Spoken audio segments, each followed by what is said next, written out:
她一直是父母的掌上明珠，在无微不至的关爱中，她成为了众人眼中的宝贝。尽管如此，她在父母的呵护下，如同珍贵的宝石般成长。尽管旁人的闲言碎语不断，但她天性乐观，从不介怀。因为早已习以为常，杨牙参加了一家公司的招聘会，刚落座，肚子便发出巨响，引得全场哄笑。好友加奈子安慰杨牙不必在意，并建议他去旁边的柜台看看有什么可吃的。杨牙正要起身，却发现自己被椅子卡住。加奈子费了好大劲，终于把杨牙拉了出来，但他的脚踝不慎扭伤。为了不让加奈子担心，杨牙勉强支撑着行走。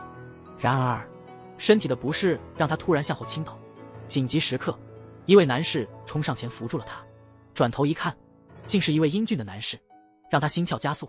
男士见他行走不便，便带他到办公室。我可以脱掉它吗？看到杨牙一脸困惑，男士急忙解释说只是开玩笑。这让杨牙心中小鹿乱撞。眼前的男士不仅帅气温柔，还非常幽默。突然杨牙的手机掉落，男士捡起时发现挂件精美。杨牙说是自己做的，自嘲作为宅女的特长就是手工艺，男士却称赞他大方开朗且温柔。杨牙感受到对方的真诚赞美，感到受宠若惊。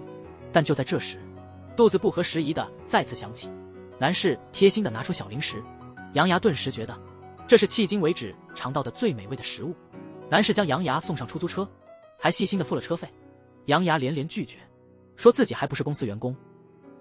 那你成为我的部下就好了，如果觉得不好意思，就来公司和我一起工作吧。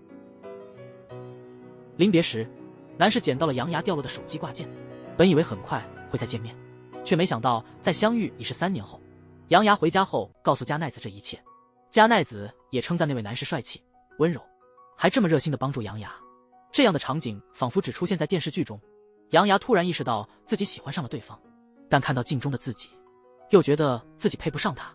为了能再次见面，杨牙决定减肥，请求加奈子帮忙。他希望下次见到那位男士时能充满自信。看到杨牙如此认真，加奈子当然愿意帮助好友。事不宜迟，立刻开始减肥大作战。加奈子首先为杨牙讲解了卡路里相关的知识，然后教他正确的减肥方法。拒绝美食的诱惑或许很难，但想到那位男士，杨牙就有了坚持下去的动力。经过1年的努力，杨牙终于瘦了下来。当他再次走进那家公司，前台已认不出他，她就是之前被嘲笑的胖女孩。2年后，杨牙已成为优秀员工，却再也没有遇到那位男士。就在这天，同事聊天时说部门来了新领导。清水说那是2年前去国外进修的社长独子，名叫富士奇仔。男士出现了，原来他就是新部长。看着迎面走来的富士奇，杨牙愣在了原地。再次见到富士奇，杨牙才知道他是社长的儿子。回家后，他告诉了加奈子这件事。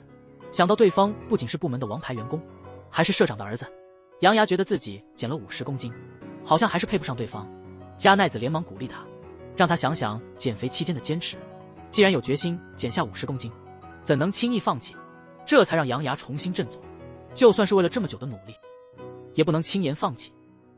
第二天，杨牙精神饱满地走在路上，正当他思考时，不小心撞到了一个男人。对方竟是他心心念念的富士奇，但对方并没有认出他。在他印象中，杨牙只是部门同事。得知杨牙暂无要紧事后，富士奇邀请他一起去甜品店，并让他假扮自己的女友。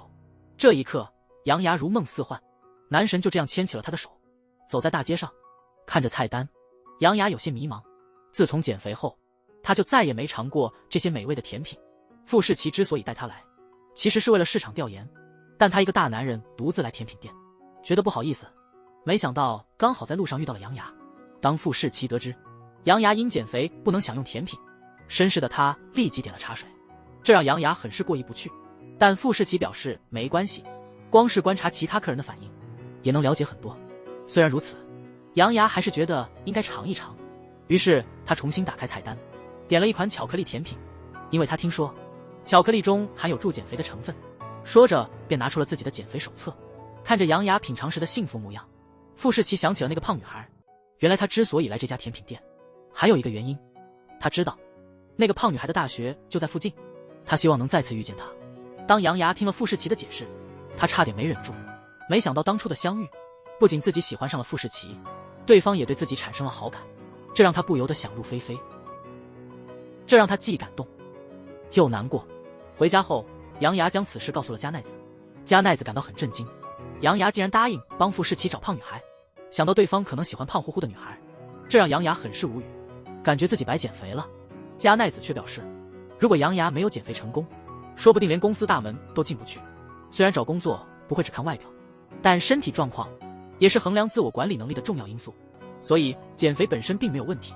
隔天，杨牙应约去见傅世奇，虽然对方说是让他帮忙找胖女孩，但他依然很开心。对他而言，这依然是他们的2人时光。当他来到约定地点时，傅世奇已经到了。为了让2人更像真正的情侣，他让杨牙直接叫他的名字。杨牙一脸懵逼地答应了。还没等他缓过神来，傅世奇牵着杨牙的手就出发了。来到餐厅，面对喜欢的美食，杨牙忍不住大快朵颐。看着他开心吃饭的样子，傅世奇很是高兴，还夸他吃相好看，这让原本想要坦白的杨牙犹豫了。他觉得对方肯定是喜欢胖女孩，杨牙怕对方不喜欢现在瘦下来的自己，于是选择继续隐瞒。回家后的杨牙决定放开了吃，却被加奈子一把夺过了饭碗。你不会为了他打算再重新胖回去吧？如果他说他喜欢你瘦下来的样子，难道你又重新开始减肥吗？杨牙认同了加奈子的观点，但觉得自己跟傅世奇之间聊的话题很少，于是加奈子给他出了一招。公司欢迎会上可以好好展现一下，让对方称赞自己吃相可爱。然而想法很美好，现实很骨感。公司聚会上，杨牙吃得很开心，但傅世奇却坐在他的身后。这下吃相再可爱也没意义啊。就在他大失所望之时，一个喜欢他的男同事给了助攻，对方一直骚扰杨牙，被傅世奇看到，他连忙找借口，故意把男同事支开了。杨牙看着傅世奇的笑容，不由得心脏砰砰乱跳。聚餐结束后，男同事厚着脸皮硬要送杨牙回家，却被傅世奇横插一杠。眼见如此，男同事只能悻悻离去。走在路上的傅世奇突然开口，对杨牙进行了一番说教，觉得他太没有脾气了，明明不愿意，却不懂得拒绝别人。正当杨牙以为傅世奇是在吃自己的醋时，他却解释这是上司对下属的关心，这让杨牙隐隐有些失望。但走着走着，傅世奇却说感觉很不甘心，因为一想到杨牙吃东西时可爱的样子被别人看到，就感觉很重，要的东西被人抢走了，这让杨牙彻底懵逼了，都不知道吃得开心作战到底算不算成功。自从杨牙明确了自己的心意，他便特别有干劲。这天杨牙独自在公司加班，恰巧傅世奇走了过来，他表扬杨牙工作认真出色，这让杨牙心花怒放，干劲更足了。临走前，傅世奇提醒他要注意休息，但他却并没有放在心上，依旧拼命工作。第二天，傅世奇把更加重要的工作交给了杨牙，不曾想他刚回到工位便感到头晕目眩，正当他想起身倒杯茶时，却突然晕倒了。等他醒来时，才发现自己躺在办公室的沙发上。傅世奇觉得是自己给杨牙安排了太多工作，才让对方累倒的。他让杨牙回去好好休息，将手中的工作交给清水，这让杨牙隐隐有些失落，觉得自己给对方添了麻烦。回到家的杨牙生病了，加奈子看了他的笔记，发现杨牙是因为饮食和作息出了问题，才导致的突然晕倒。加奈子告诉杨牙，减重和工作有时候确实不能兼顾，但是牺牲睡眠是不对的。他让杨牙好好睡一觉。醒来后的杨牙确实觉得舒服了不少，他按照加奈子的指点，很快便恢复了状态。回到公司的他，希望能跟清水一起完成之前的工作，得到了傅世奇的同意。在杨牙的帮助下，工作完成得非常顺利。这天下班后，傅世奇突然对杨牙说很担心他，让他以后不要把所有的责任都揽在自己身上，无论发生什么事都可以向自己倾诉。说话间还轻轻摸了摸杨牙的头，这让他的内心抑制不住的小窃喜。可当他来到走廊尽头时，却听到反正只是靠父母上位罢了，又来了批判公子哥时间到。杨牙再次听到有人在背后议论傅世奇，这让他不由得想起上次在走廊尽头发生的事。若非傅世奇及时出现，他几乎要冲上前与他们激烈争辩。没想到英俊且温柔的傅世奇也有遭受非议的时刻，这让他不禁回想起了自己的过往，目睹傅世奇因此而情绪低落。杨牙真想拥抱他给予慰藉，但终究这只是他的幻想。当傅世奇自谦尚有许多不足，杨牙立刻抓住他的手，告诉他没有这回事。部长您英俊潇洒，是众人的憧憬，既认真又勤奋，才华横溢，是个无比温柔的人。杨牙回家后，将这一切告诉了闺蜜加奈子。加奈子感到非常惊喜，没想到他们的关系已发展至此。但杨牙一想到傅世奇喜欢的事果，去的自己，便不禁自怨自艾。加奈子鼓励他勇敢说出真相，而杨牙却始终犹豫不决。第二天的企划会议上，傅世奇认为杨牙的策划案十分出色，要求他详细说明。杨牙提议推出一款减肥巧克力，因为许多减肥者压力巨大，他自己也一直在减肥，有时候一颗巧克力就能让人欢呼雀跃。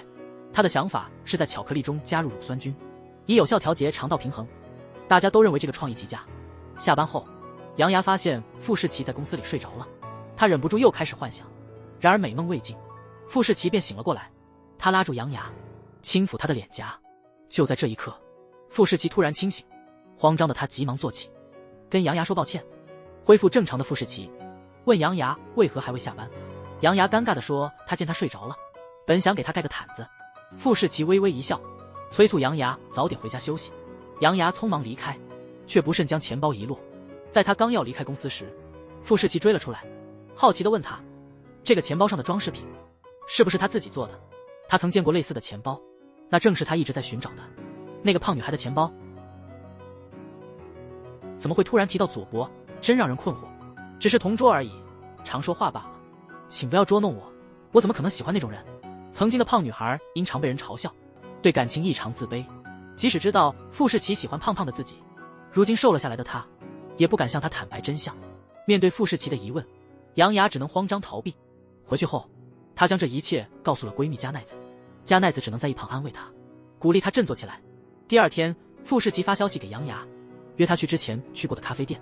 一到那里，杨牙就向傅世奇道歉，然而他并没有责怪他，反而觉得自己过于冒昧。傅世奇拿出自己的灵感笔记交给杨牙，希望能帮助他完成策划案。杨牙翻开笔记，发现里面资料丰富，甚至包括他喜欢的已停产零食，这让傅世奇感到惊讶，因为那款零食的广告是他做的，可惜后来被新产品取代，导致停产。当他得知杨牙喜欢那款零食时，他开始考虑是否要重新设计并发售。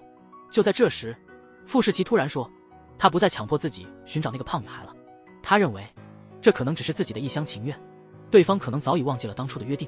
然而面对此情此景，杨牙依旧不敢说出真相。这天下班时，一个女孩突然找到傅世奇，邀请他共进晚餐。同事们议论纷纷，说女孩是傅世奇的女朋友，这让杨牙感到无比失落。为了暂时忘记这些，他只能埋头加班。然而一旦工作结束，他便感到分外空虚。就在这时，身后传来脚步声，来人正是傅世奇。他见杨牙还在加班，便邀请他一起去餐厅用餐。傅世奇带杨牙去了一家他未曾去过的餐厅，他告诉杨牙，这是他一个从国外回来的女性朋友介绍的餐厅，这里提供的都是低糖套餐，非常适合像杨牙这样正在减肥的女孩。这让杨牙感到十分感动。在返回的路上，傅世奇突然向杨牙表白，然而自卑的他再次退缩。杨牙为了隐藏过去的真相，始终不敢面对傅世奇，即使他向他表了白，他也不敢接受他的心意。加奈子鼓励杨牙不必过分在意他人的看法，更不要因此放弃自己的幸福，重要的是永远不要忘记自己的初心。第二天，同事田岛突然邀请杨牙共餐，在餐厅意外遇到了他曾经的同桌，那人不请自来，拿出了杨牙旧时的照片，田岛毫不犹豫地将其赶走。杨牙感到十分尴尬，但田岛表明他不在乎杨牙的过去，并向他表白。然而杨牙还是拒绝了他，因为他心中只有傅世奇。第二天下班时，杨牙在公司门口向傅世奇表露心迹，请求他在即将到来的展会后给他一些时间。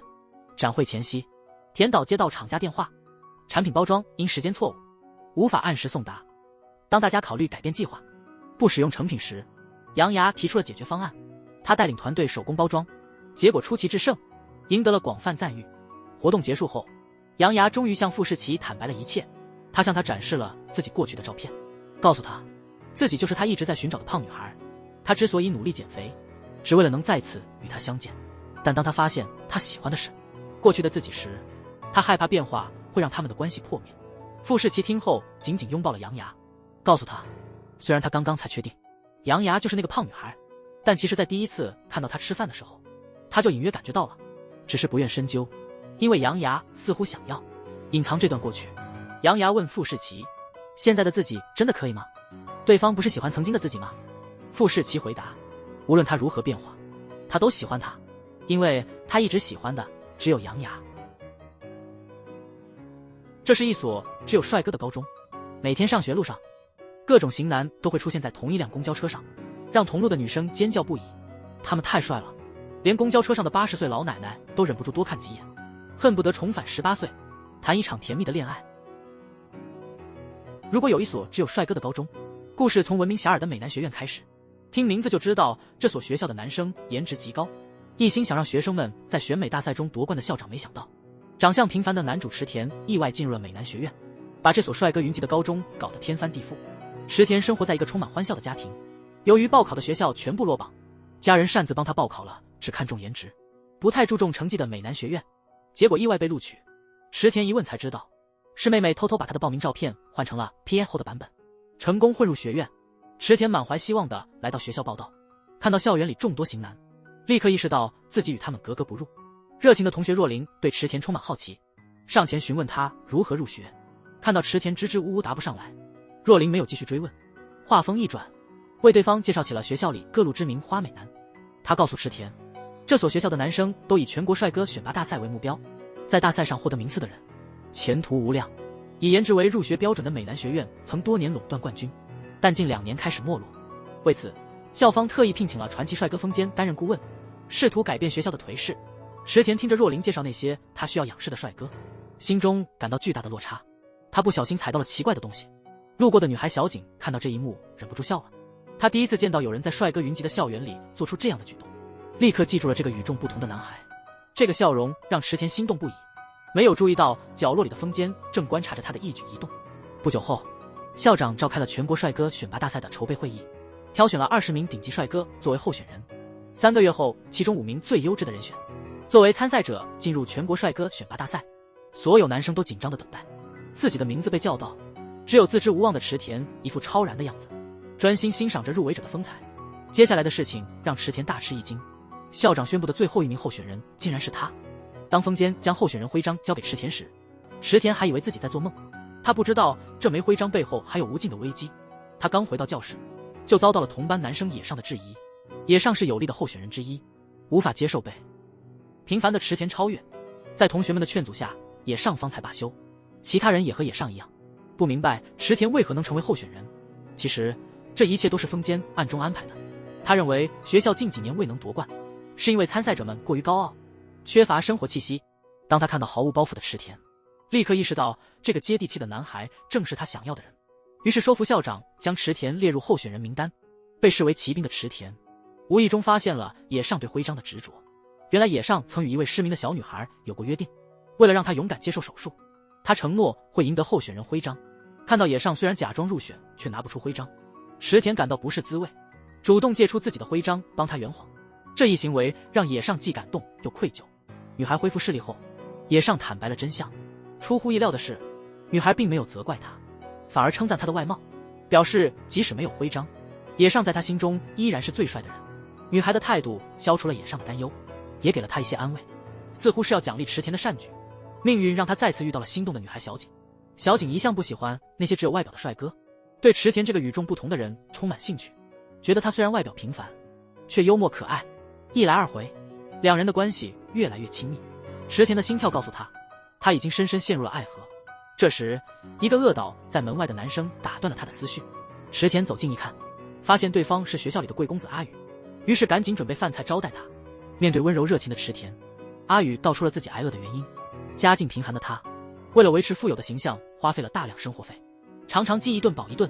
这个真相让池田意识到，这些看似完美的帅哥也有难以想象的烦恼。不久后，阿宇的真实情况被人揭露，声誉大跌，甚至面临被学校劝退的风险。唯一知道真相的池田成了阿宇的首要怀疑对象。刚刚建立的友谊瞬间破裂，还没等池田弄清原因为自己辩解，又有人在他家门口晕倒了。那人正是阿宇的父亲。阿宇的父亲听说儿子可能被退学，急忙赶来。他从池田那里了解到儿子的情况后，认为贫穷的自己只会给儿子带来烦恼，于是决定返回老家。看到阿宇父亲的样子，池田于心不忍，认为有必要让阿宇了解这一切。他还为经常挨饿的阿宇准备了美食。阿宇没想到自己如此落魄，池田还愿意伸出援手，心中的怀疑彻底消除。当他听说父亲不想拖累他而选择回老家时，心中充满了愧疚。他从未想过家人会成为自己虚荣的牺牲品，于是决定抛弃虚荣，在直播中公开自己真实的境况。他真诚的行为赢得了许多粉丝的好感，人气迅速上升。一旁的池田看到朋友重新受到欢迎，兴奋地与他一起庆祝，完全忘记了寻找泄密者的事。他们不知道，这一切都是掌握学生档案的风间为了改变学校的不良风气制定的计划之一。接下来，在风间的安排下，美南学院迎来了名叫领英的转校生。领英是网络上的超人气网红，一进校园就吸引了无数女生的目光，许多候选人因此感到强烈的危机，主动要求风间进行集训。只有对大赛无欲无求的池田，在他眼里，领英不是竞争对手，而是一位初来乍到的新同学，主动向他示好。接触后，池田发现领英没有顶级帅哥的架子，更像是一个有着温暖笑容的邻家男孩。很快，其他人也感受到了领英无与伦比的人格魅力，既钦佩又羡慕。可惜领英不久后就为了国外的演艺事业再次转校。领英短暂的停留让他们意识到，真正的帅哥不仅外表出众，内在也应具有独特的感染力。之后的日子里，20名候选人以领英为榜样，不断提升自我，完全没有注意到一个神秘人物正在暗中策划阴谋。一天，候选人之一的阿树被爆出让女孩怀孕的丑闻，闹得满城风雨。阿树从不与人确定长久关系，面对这种情况也不想负责。眼看事情越来越严重，池田出于同情公开指责阿树的行为，耐心说服他承担责任。这下轮到女孩慌了，她其实并没有怀孕，之所以撒谎，是因为一个知道她秘密的神秘人威胁她要毁掉阿树。眼看计划失败，女孩只好谎称想用谎言挽回阿树的心，将假怀孕的风波平息。这位一心想要毁掉美南学院所有帅哥的神秘人并不打算就此罢休，又生一计，将目标锁定在校内人气王阿柳身上。阿柳一直钟情于青梅竹马的小景，可惜小景始终与他保持距离，却与性格搞怪的池田越来越亲近。为了不让池田抢先，阿柳加强了对小景的追求，主动送她回家，却被几个试图搭讪小景的人拦住。阿柳为了保护小景被迫出手，没想到被他们拍下照片上传网络。一时间，帅哥选拔大赛候选人无故动粗的谣言四起，不明真相的网友开始质疑美南学院的校风。眼看这场风波愈演愈烈，阿柳不愿看到学校因自己而受损，主动申请退学。校内顾问风间不愿失去阿柳这样的王牌选手，特别委托池田将阿柳从困境中拉出来。池田从小景那里了解到事情的经过后，对阿柳的不幸遭遇深感同情。一接到命令，池田立刻带着小景前往阿柳的住处，力劝他重返学校。阿柳担心自己的回归会给美南学院带来负面影响，坚决不愿答应。面对阿柳的固执，池田决定从根本上解决问题。他带着小景向同学们揭露真相，动员大家搜集证据支持阿柳。经过一番紧张的努力，他们从监控录像中找到了完整视频，通过网络直播向公众证明了阿柳的行为是出于正义，彻底粉碎了谣言，帮助阿柳重返校园。神秘人物的计划屡遭挫败，终于按捺不住，决定亲自出手。这一刻，此时他的真实身份也浮出水面，正是池田入学后结识的第一个伙伴若琳。这一回合，若琳计划一举颠覆学院所有帅哥的地位。他自导自演了一出苦肉计，从楼梯上摔下，却诬陷是被人推倒，特别强调推人者佩戴着候选人徽章。这一指控在候选人中引发了恐慌，让大家误以为有人为了减少竞争而对同伴下手。一时间，人人自危，彼此猜疑，无心准备即将到来的大赛。事态似乎失控之际，谜案突然迎来了转机。一位目击者不忍众人继续相互指责，站出来揭露了真相。若琳的阴谋被揭穿，若琳一边指责候选人们的虚伪，一边道出自己对他们的嫉妒。他的外表是通过整容得来的，自认为不配称为真正的帅哥。池田却不这么认为，他坦诚自己刚入学时对型男如云的环境感到不安，是若琳的陪伴给了他留下的勇气。在他心中，若琳内外兼修，是个真正的帅哥。其他人也常受若琳关照，纷纷附和池田的看法。若琳没料到大家不仅没有责怪他，反而给予安慰，感动之下泪水涌出。最终在真诚的道歉中，这场闹剧终于落幕。校园恢复平静后，全国帅哥选拔大赛悄然临近。此时，阿柳得知家人安排他赛后出国继承家业，他担心再无机会见到心爱的小景，急切地向他表白了自己的心意。而小景的心已在不知不觉中被池田占据。面对青梅竹马的阿柳，他既想拒绝，又怕伤害他，迟迟未能给出答复。阿柳认为池田是自己恋情的障碍，要求与池田决斗，以胜负决定谁能赢得小景的心。池田对小景的爱慕由来已久，自然不愿轻易放弃，于是接受了挑战。尽管在决斗中池田毫无还手之力，但他坚决不认输。最终在围观群众的劝说下，双方战成平局。小景听说池田受伤，急忙前往探望，却被池田那滑稽的受伤模样逗笑。他的笑容给了池田莫大的勇气。在护送他回家的路上，池田终于鼓起勇气，向小景表白了深藏已久的爱意，希望获得参赛资格后能成为小景的伴侣。缺乏自信的他害怕被拒绝，不等小景回应便匆匆离开，却不知小景的心也因他的告白而乱。到了公布参赛名单的日子，原本不抱希望的池田意外地感到紧张。他深知只有获得参赛资格，才有资格与小景在一起。然而他的名字并未出现在名单上。此时入选的5人纷纷为池田发声，他们与池田相处后认识到，独特的人格魅力才是成为顶级帅哥的关键。池田的情敌阿柳也在其中，他宁愿放弃自己的资格，也要让池田入选。池田被深深感动，拒绝了这份好意。他不希望任何人因他而放弃追梦的机会。他的这一行为无意中让小景坚定了对他的爱意。比赛结束后，小景单独约见阿柳，拒绝了他的告白。随后顾不上安慰失落的阿柳，飞速找到正在独自神伤的池田。池田原本以为自己失去了参赛资格，也就失去了与小景在一起的可能，却意外收到了小景的爱意表达。两人笨拙真诚地牵起了彼此的手。虽然在世人眼中池田可能不是最帅的，但在小景心中，他的魅力无人能及。